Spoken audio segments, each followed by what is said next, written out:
Well, hey team, welcome back. I was trying to figure out what video to make this week. I remembered I gave myself an arbitrary date of August 6th to release a new music video. And the date's not arbitrary at all, actually. It's very specific. And that will all become clear in due time. So I figured this would be a good opportunity to show you guys how I go about making a music video.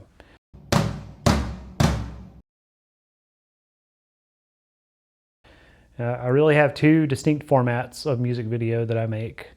The first is like a full concept where I write out a story and I storyboard it and I develop characters and I pitch it to my friends and hope that they want to help me out with it. And I bounce my ideas off them and they bounce their ideas off me.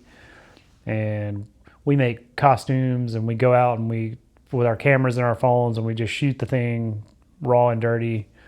And I try to make something out of it. Those are the most fun and the most rewarding, but they are the most challenging, like logistically, because not only do we have to worry about props and costumes, we have to, figure out when everybody can be free, when everybody can help me with their parts. The other format, and the one that's easier for me to pull off on my own, is like I did with my last video, Hook Echo. It's a combination of performance footage and like something from public domains. So that's the format we're going to use for this particular video. The song's actually an older song and I already released it. Like I released it last year. I just really didn't like the video. I borderline hated the video. And that's the one I told you about where I used AI to generate a lot of the images. I pulled it down for that reason, but I'm really proud of the song and I want to be proud of the video too. So I'm going to go back to my original idea for this song. When I first mixed it and listened back to it like 5 years ago, my daughter said, "That sounds like an anime theme song." And I wasn't into anime. Like I missed the boat. It was like a couple of years. It was a couple of years behind me. The people 2 years younger than me really got into it and I didn't. But she was correct. It does sound like an anime song. So I started thinking to myself, like, how can I do an anime style video for this? Like, how would I even pull that off? So I tried to think like, what's a good anime that I do like? And I remembered several years ago, I stumbled on this movie called Barefoot Gen. And it's a movie from 1983. And it is a brutal, gut-wrenching, like visceral, hard to watch anime.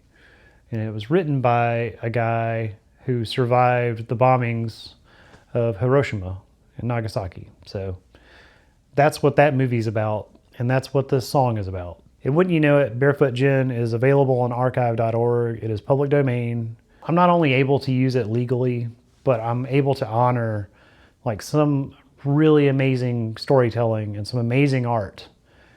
This is a fantastic movie and you should go watch it. It's definitely worth the watch, but be warned, like some of it is very hard to look at because it doesn't shy away from the honesty about what it's like to drop an atomic bomb on a civilian population. The reason I wanted to use that initially was because the song sounds very happy.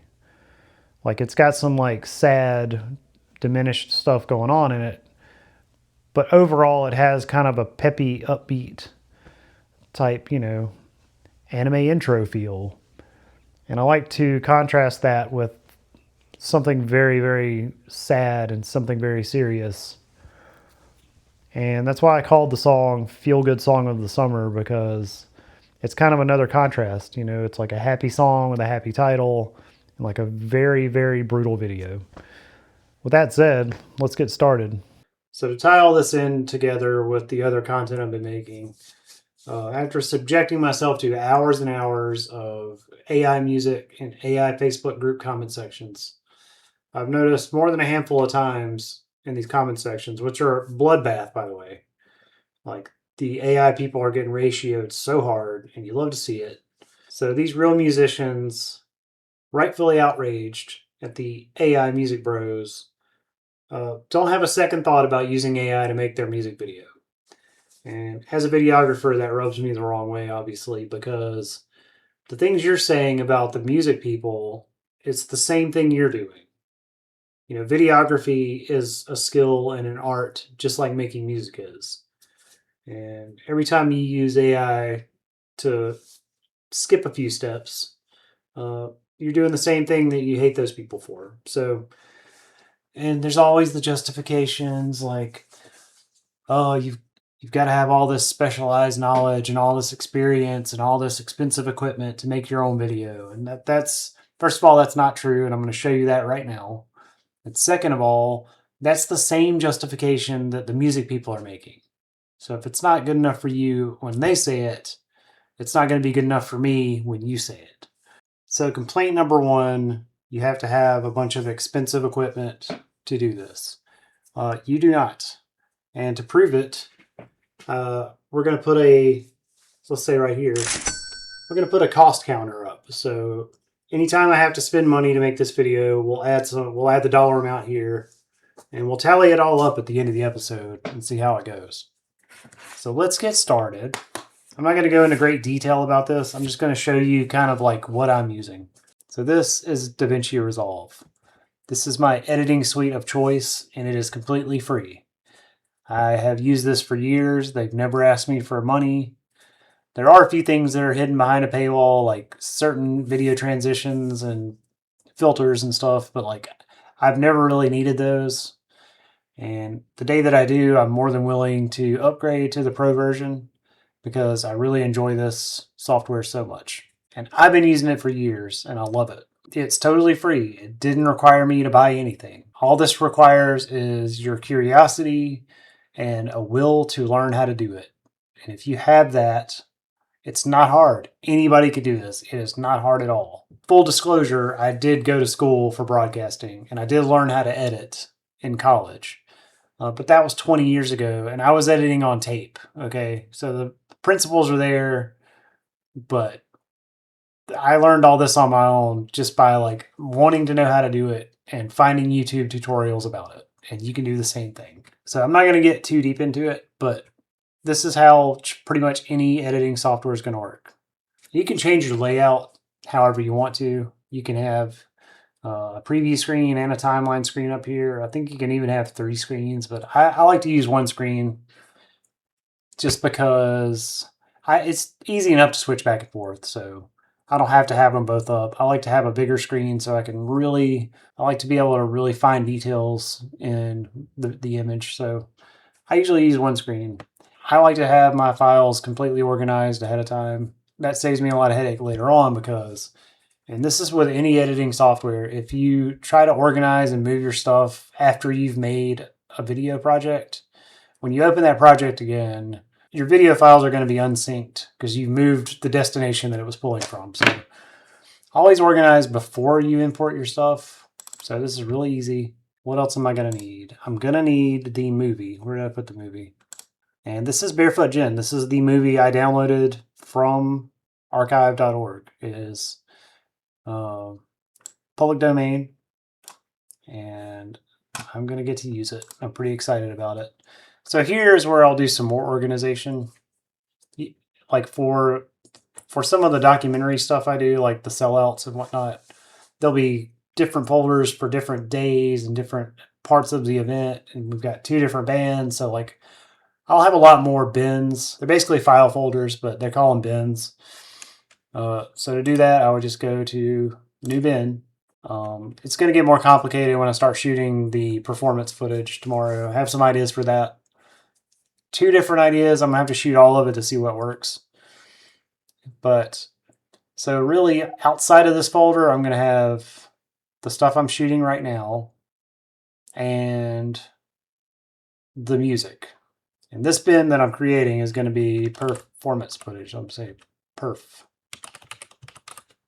That's going to be way more complicated, so I'm going to keep that separate from everything else.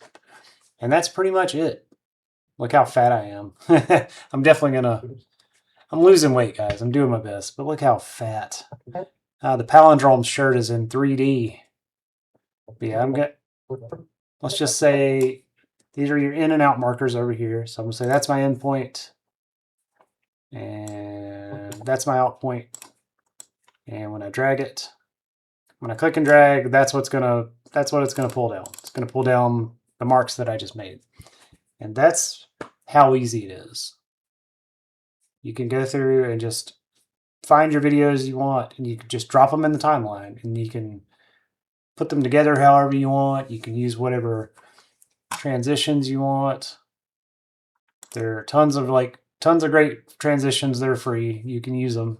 There are some that are hidden behind the paywall, but I mean, I haven't had to use them yet. I'm not trying to be J.J. Abrams. I don't need to lens flare everything. So yeah, this software is totally free. There are so many resources on YouTube to learn how to use it. Now, I will say this. I have run this on a laptop, like just a really crappy HP laptop. It will run it, but it takes forever to render. Like I wouldn't advise it. So you do need like a decent workstation. Nothing super fancy. If you're already making music in your bedroom, you probably already have a decent workstation, and it should be more than enough to run, some minor video editing software. So yeah, I've got some ideas for the performance footage. I'm gonna have to shoot that tomorrow and see which one works better. I'm gonna have to do it all, and that's the part that's gonna get time consuming. Is I'm gonna try my first idea, and if it doesn't look good or if it doesn't work, then I'll have to go to my plan B. But before I do any of that, I really need to relearn the guitar parts because, like I said, I wrote the song like 4 years ago and then never picked it up again. Like I've mastered it and listened to it, but I have not played it again. Haven't played it on the drums. Haven't played it on the guitar. So I think I kind of remember it, but I really need to relearn it so at least I can fake it when I do the performance footage tomorrow. So I'm going to do that tonight and maybe finish the intro of the video. And then tomorrow I'll get the performance stuff done. And then hopefully by Sunday, I'll have everything ready to start editing. That's the plan. We'll see how it goes. First, I got to learn these songs over again. So as I got to playing, I was playing to the track and the riffs didn't look right. Like I could pick out the notes, but they just didn't look like any of the stuff that I had ever written. And a little secret about me, like I'm not a real guitar player. I've never had lessons or anything.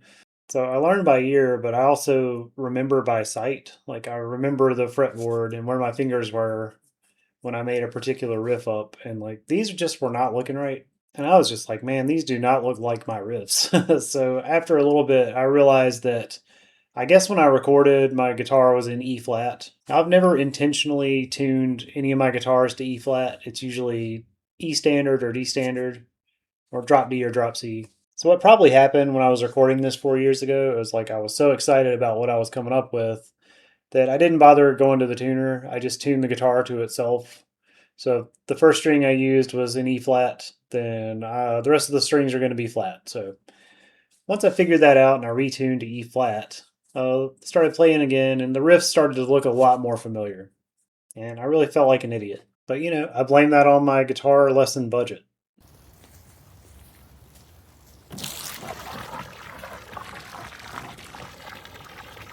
Okay, plan A did not work. The idea was going to be, I was going to fill up the kiddie pool over there. Kiddie, not kitty. I was going to put my feet in it and then have 4 other me's like sitting around it with their feet in it playing the song. So didn't really look right. And also my phone kept overheating and shutting off because it was outside in the sun. So plan A is a no-go. I don't think it would have looked very well anyway. It's hard enough to cut 2 of me together, much less 3 or 4 or 5. So it was a good idea, but I just don't think I could execute it properly. I did get the setup shot and the closing shot from that setup. So the performance footage itself, I guess I'm going to have to shoot it in here. It's not really going to be in the same theme, but I don't know. It'll be okay. I know one thing, like I need a shower, and I'm also going to eat because I'm very hangry. So I'm going to eat some food, take a shower, kind of reassess where I am with it. Try to figure out how to make it look good in here. It's a little cluttered, but I don't know. I'll figure something out.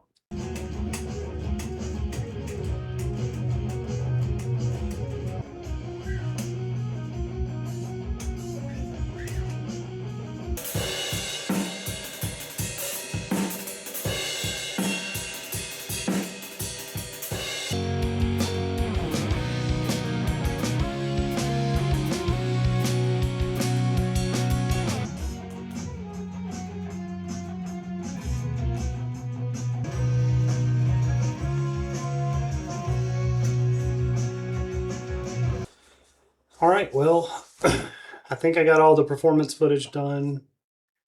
I think everything's done. I just have to put it all together. I had to relearn. There's a really tricky drum part, like a little hi-hat thing. I had to relearn that. And I still don't know that third guitar part. For the video, I just tried to play something that looked right. But I swear I recorded this myself. 4 years ago, I recorded this. I remember being really excited about it. Maybe one day I'll go into the songwriting process that I have. And you'll understand why it's easy to forget some of this stuff. Because I think that song just started out like I knew that opening riff, I knew I wanted to use that. And I just kind of built a drum skeleton off of that. And I hit record, laid the drum track in like 2 takes. And then I had to write to that. So everything else I just kind of came up with as I went. And once I got those leads done, I was like, I'm never looking at this again. So that was a little tough, but I think I got everything. I'm gonna start putting it together, see what it looks like. Okay, so the first thing I like to do when I'm making a music video is I do what I call a performance master, which is I'll put the audio track in and then I'll build the actual performance footage on top of it and get that exactly how I like it. And that way when I'm actually building the music video, I'm not having to worry about making all those little cuts and changes. Like I've already got that part and I can just lay that on the timeline as it is. So that's what I'm going to do right now. I'm going to build that. So I'm going to try to do something stupid. And I'm going to try to put 4 different shots of myself together in one frame. You know, I've done it with 2 of myself, so this is probably going to look stupid and I'm not going to be able to use it. But it's going to be like the wide shot, like the CYA shot. That's what we call it. The cover your ass shot. And I've recorded the drums close up and the 2 lead guitars close up. So between the wide shot and those 3 components and the movie I'm going to use, I think the video is going to turn out pretty well. So yeah, this part I wasn't in frame, so probably not usable. But he's in the foreground, so that's going to be... And I did all this in 1 take, so I'm going to have to chop it up from here. So as you can see, I'm going to be scrolling through this, trying to find the best takes from each thing. And then I'm going to lay them on top of each other and then crop and soften each one to where it looks like there are 4 of me standing in the same room at the same time. So I'll get back to you when I get something with that. All right, I've got my performance master, and I'm happy with it. I'm okay with it. The whole wide shot with everything in it just looked really stupid, so I ditched it, and I was gonna use the rhythm guitar and the bass from that and cut that in with the other stuff I got. But they really just didn't look the same. The temperature was different. It was earlier in the day. The window was open. So there is rhythm guitar and bass on the track, but they will not be in the video. I'm pretty happy with what I got. And once I get Barefoot Jim laid over it, you'll never notice that some of the things you're hearing are not being seen by your eyes. So, okay, so this is basically... Let me actually just show you. This is why I like to use one screen. I like to be able to really watch everything back. I got the track here. Video 1 is the drum track, and video 2 is the green guitar, which is second lead. It's the lower lead. The top one is the Strat, the Warcaster. It's the carrier of the motif. Instead of doing all this, then trying to add whatever else I'm going to add to it, I'm just going to go ahead and deliver this. That way I can drop it in the timeline of the music video, and that's less for me to have to worry about. All right, and we're going to render that, and we'll see how long it takes. But I think I'm going to be done for the night. My eyes are starting to get all squirrely, so I'll catch back up with you later. All right, well, good morning. I trust you slept well. All right, so this is the current state of the project. And you can see here, this is the reason that I went ahead and made the Performance Master and exported that as one video, because all I had to do was drop it on the timeline, and it's just one video track and one audio track. if I tried to do all this within one project, this would have been a complete mess because I would have had 4 different tracks and all these cuts, and then that ups the chances of me accidentally deleting something or nudging something to the left or the right, forward or backwards, and that could throw the whole thing off. And I do save copies as I go, but that was the hard part. Once I got all that edited and exported, I just dropped it in. And I think I told you yesterday that my outside shoot yesterday wasn't a complete waste. I got my intro and my outro from it. The intro sets up the video, and then the outro is kind of funny. So all that's left really is to add parts from the movie. And there are a few specific scenes I don't want to use. And there's one part in particular that has to line up perfectly with the song, like a part in the song. But I already know where that is.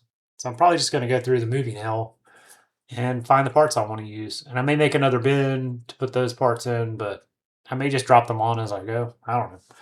But the video is mostly done. So I should be able to have this video done today. So pretty excited about that. All right, I've got pretty much a rough cut done. I'm not totally happy with it, so I'm gonna deliver it. I'll do a rough cut and then go ahead and export it just so I can see what it might look like. So I'm not entirely happy with it yet, but it's already 12:23, and I kind of I got other stuff to do today. I need to do some chores. Final edit V1. Okay, we'll see. All right, let's go in V4. 365, about 1 gig. That's pretty normal for a 5-minute song. It's a 4-minute song, 5-minute video. So let's go ahead and render that sumbitch. I'm gonna watch it and see what it's like. One thing about this that's kind of rubbing me the wrong way, when it gets to the really gruesome parts of the movie that I'm using, it feels really disrespectful to edit in shots of me playing music. I don't want to come off as disrespectful. I haven't watched this movie in a while, so when I was going through some of the parts, you'll see. And I almost want to go back and just once it gets to the actual climax, it's not actually the climax of the movie, but the dropping of the bomb and the immediate aftermath of that, I kind of want to go back and through that whole portion of the song, just not have me in it at all. So I might go back and do that. But I'm going to watch this and see how I feel about it. Okay, so I went back and recut it, and there was actually enough of the brutal emotional footage to cover that middle part. So I went back and recut it. I think this is the final version. And I'm super happy to finally be done with this and to have the video that I always wanted for that song. So yeah, that's how I make my videos. It's not very hard. So there's really no excuse for you to use AI or anything else. I totally understand if you don't have the time to learn a new skill like videography. But I don't want you to have the idea that it's cost prohibitive or anything like that. Let's check the cost counter. Let's see. Half of 0, 20% of 0, 0, 0. I've spent $0 on this video. It did cost me some time. I've worked a pretty good bit of my weekend on it, but I think it's worth it. It's worth your time to give your music that you worked so hard on a video that you can be proud of. So I think I'm going to just go ahead and release both of these at the same time. So if you want to see the finished product, the final version of Feel Good Song of the Summer, it should be right here. Until next time, keep it silly.